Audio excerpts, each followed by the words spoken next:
Good morning from Precision Transmissions. Today we got a 79 Chevy K Blazer that we're doing 4-wheel drive. The customer brought it in, he's doing a little bit of restoration on it. There physically wasn't nothing wrong with the tranny, just leaking a little bit of places. And we're going to go back to it and put it back in. He put a new motor, new interior and all that type of stuff. So we already took the pump out of it because Friday when we got the tranny out, we wanted to make sure that we could get a pump and pump gears or whatever we needed for the pump. These are kind of getting hard to do now because of the pumps getting hard to really find. So we did take it out. We took the pump gears out. Look at everything here. Everything looks really good. So what we did is we took and mic'd the gears and everything. Made sure we got the right set that went in there, and that way we can put the pump back in, new bushes, stuff like that. So luckily we got a good pump. All we had to put some gears in it. Sweet. Let's get this thing tore apart real quick. Now this is just your standard 350. It looks like it's been built before. It's painted black. So it's got silicone around the cover, stuff like that. So it's been into before. We'll look at your governor here. Make sure it ain't wiped out here. Make sure your gears ain't got grooves in them and stuff, because these are really bad about breaking the gear off. Make sure that valve moves up and down in the middle when you put it back together. See that valve right inside? Yes, sir. Also, when you build these back, you want to set the depth on this from when you put this cover on. This governor will move in and out like that. What you can do is just take a small hammer and tap on this cover and tap it in until you get this just barely moving, just like that. So you don't want no 1/8 inch movement like this. A lot of them come that way, but that ain't the way it's supposed to be. So just set your depth.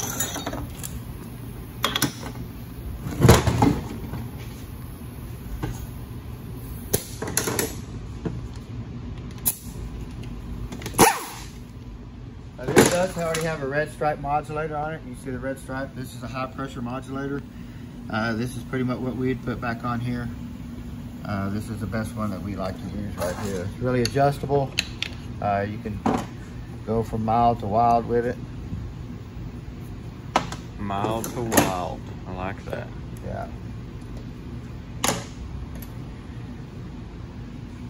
You want to blow air through this hole right here, through the end of that, and make sure there's no trash that comes out this hole right here. Pretty simple deal on these here. So.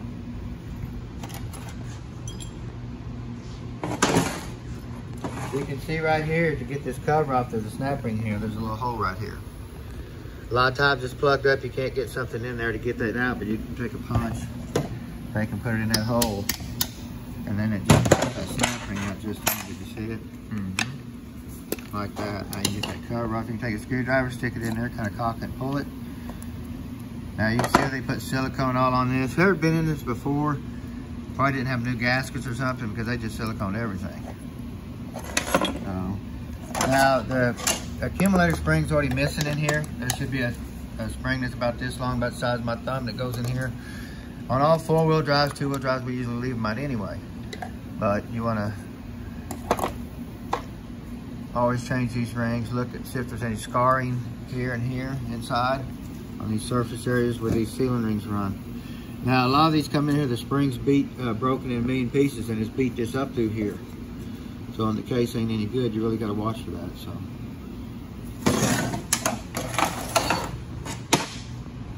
Now some of these have dipstick boots. Some of them have O-rings on the dipstick. Some of them right here, even on the detent cable, some of them have a boot, some have an O-ring. So, get back to that. Now, if you look here, we have your intermediate clutches right here in the front, your intermediate sprag. You notice we have a big wave right here. A lot of people like to take this wave out and stack 2 steels right here. A 350 tranny can actually shift too hard and break itself. So never leave this wave out. Even in a high horsepower application, we never leave it out, because it will just break this one-way bearing right here. So that's a no-no. We get them in all the time. People think they know what they're doing, but they're actually creating damage that's going to occur. I've been doing this so long, I've already been there, done it 4 or 5 times, and whatever I usually say is the truth. So this does have a real high aggressive friction in it already. See there, right there, doesn't have a paper clutch or anything like that. Pretty aggressive clutch.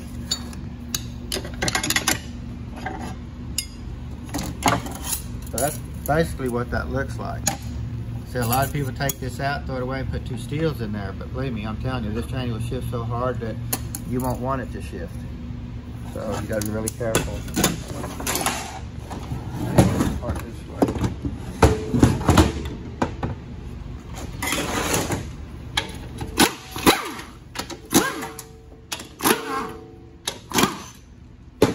Now we will get this tranny built back today and get it in the vehicle. It's pretty messy. Doesn't look like a lot of trash or anything. It's just mess. Never been serviced. This is your standard stuff. Now most of your 350 filters are cleanable. They're either going to be a plastic or they're going to be a brass. If you get them in here that they're a mesh, a material stop, you just throw them away. See, this is a really nice brass filter. It's not pulled out on the edges or anything like that. A lot of them will pull out. So this is a really good filter to clean up and put back in, even for a high horsepower application. So really nice filters. Now we've already took the passenger linkage loose right here. We pull the pan, we take it out. That way we can get the cable out and put the pan back on, get the unit out. But basically when you put it on the floor, you're pushing in this button right here. Now if this is a 2-stage button, if you look, it pushes in right there and stops and then goes into another spring. Now, we do a race car application or anything like that, we'll do away with the cable and we'll take and tie that linkage in right there. We do not go into the second spring, because if you do, you're tripping passenger, the tranny will never shift. But if you pull it in and just pull it into about right there, the tranny will work night and day difference than just not doing it at all. So, you do have a gasket in between your filter and your valve body. Yes, sir. Your park. Manual valve, this is your park linkage right here. Yep. Locks it in. Now this is a 4-wheel drive. We'll have a transfer case that goes on the package here, and that's why the shaft is so short.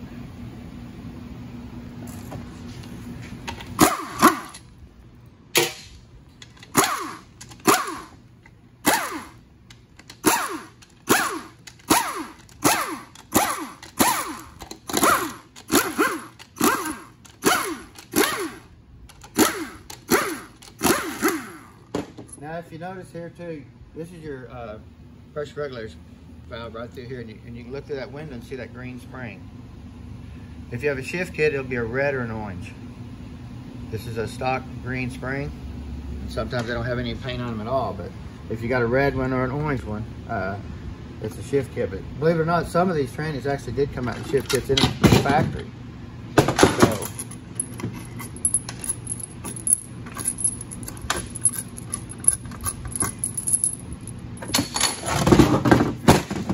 So somebody's already took the accumulator spring out right here. There should be a spring in here. You can see this piston's pretty wore out. We had to put a new piston in there. So even though you put a new ring around the piston, if the pin area is wore out, it don't do you any good to put a new ring, because it's going to leak around that pin just as bad as it does around the seal. So let me show you how to make a 350 fully manual real quick. If you take right here and block this valve forward, right here, we'll take a TIG welder, we'll go in here and just weld this valve solid where we don't have to take it apart or find anything to block it. We'll weld that valve forward. We'll take this governor right here, we'll hold it out just like this. We will take and weld this little paddle right here and this little paddle right here. We'll TIG weld it here on 2 corners, right here and here. And then we'll take these and TIG weld it here. That way this does not move at all and this doesn't come in like that. Put it back in, you have a fully manual 350. Real simple. If you wanted a automatic tranny but have the manual capability, leave this alone and TIG weld this only. That's all you got to do. Fully manual, weld everything up. If you don't want it fully manual but they want the manual capability, only TIG weld this valve. Yes, sir. 350 is pretty simple. A lot of people I think they need a shift kit to do this stuff, but they really don't.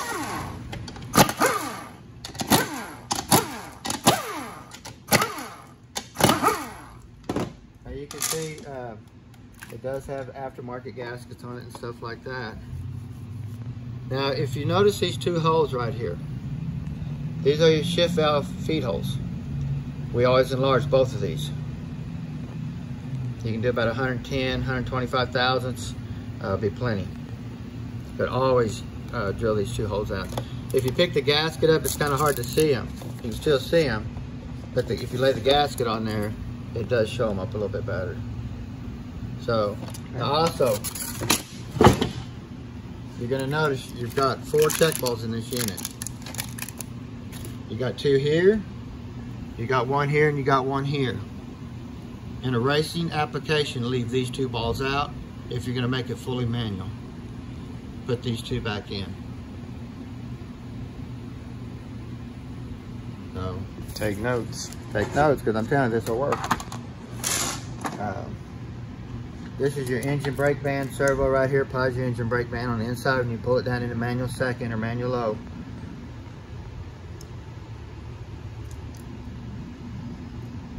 Notice there will be a little bitty washer on the end of that. Real easy to lose it. Sits on there like that.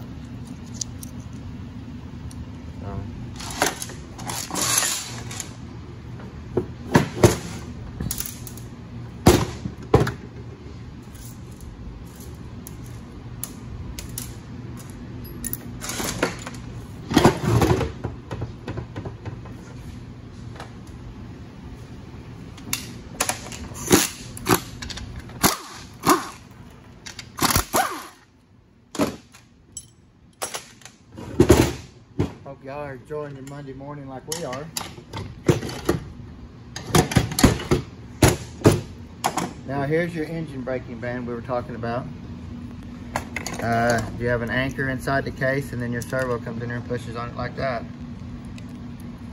Around the band. This is your intermediate sprag I was talking about, but you can upgrade this to a 34 element type sprag. If you don't make this tranny shift too hard, like I was telling you in a second, you won't break this. But if you leave that valve out, this is going to break probably about the 4th or 5th time you've got it on the floor and you shift it in a second. That's what this looks like. You got individual rollers.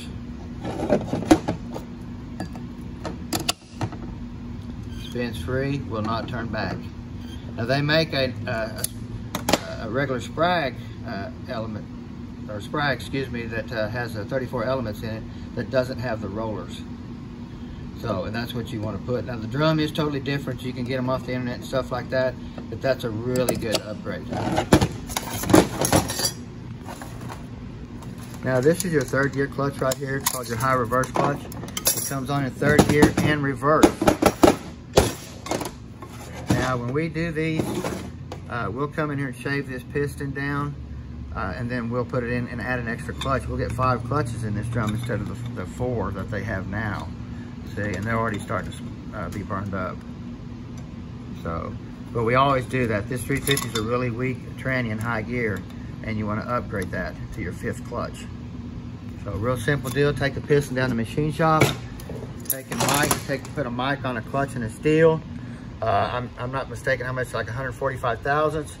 Have them take that off that piston. So.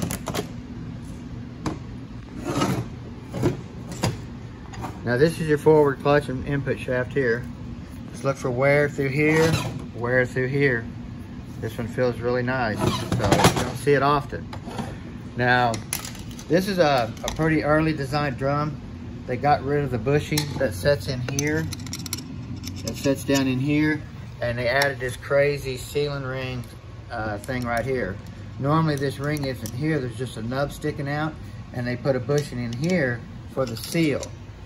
Well, they didn't use this style very long, they got away from it, so we will be getting away from this one too. We will not put this back in. This is a cheap version, they didn't use it very long, they got away from it really quick. So we'll update it to the extended shaft here and the bushing. So Now you notice in the forward clutch we do have a wave plate.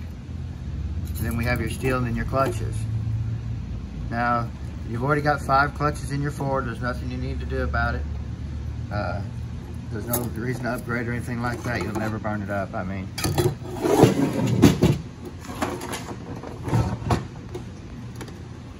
We have your forward ring gear, Planet ring gear.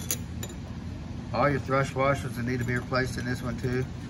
Got had a lot of metal tracks on them. Pretty high mileage. Like I say, it looks like it's been rebuilt before by every sign that we can see.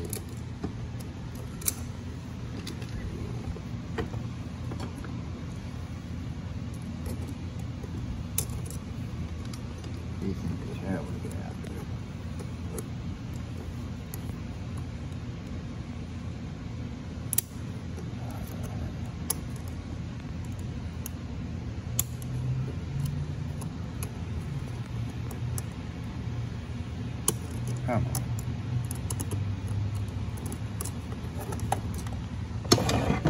Got that little edge on it, huh? Yeah, they're hard. These are terrible to get out. There we go.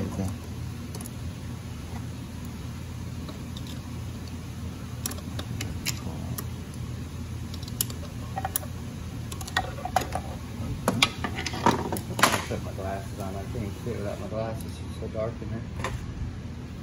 Right that way.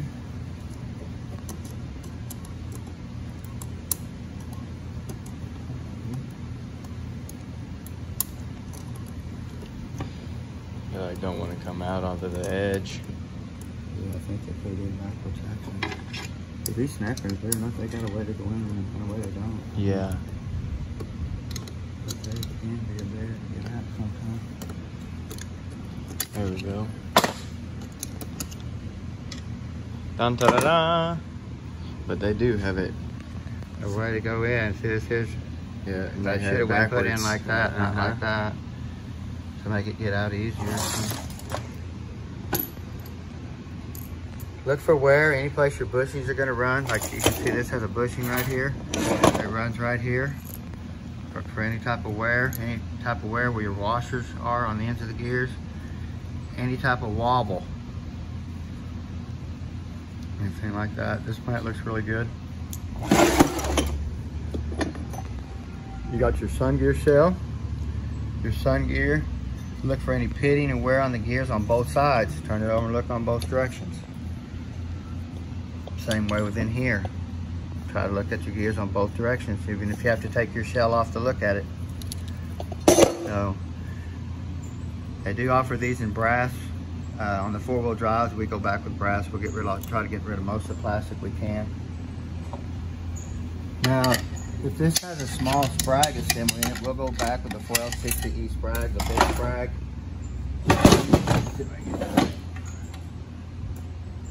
Okay. Now, I want to show you something really deep down into this case is almost no good. Oh man. If you get down in here and look, you can see how that support has started to spin. It's almost got it cut out right here. See right there? Mm-hmm. Really hard to see it. That's halfway through the tooth. Yeah, it's halfway through that tooth right there. So that support's going to be really hard to get out. I'm going to have to get over there and do some massaging on it to get it out. So I can tell you now I won't be able to finish the video on getting that out. I'll have to really work on it. Probably take me 30, 40 minutes to try to even get that out of there. And we'll have to find another 4-wheel drive case because this is so wore out we won't even put a case saver in here. I mean, it's fixing to strip. Causes that usually backing up, putting it into drive before you come to a stop. Jerks this thing back and forth a lot. Motor missing, anything like that can cause that. So we'll get this thing toward the rest of the way apart. Get him another case, get some new clutches and stuff in this thing, some new pump gears and stuff, and get this thing back on the road for this gentleman. It's gonna be a little bit of work, but it's gonna be worth it. If y'all need anything, give us a holler at Precision Transmissions.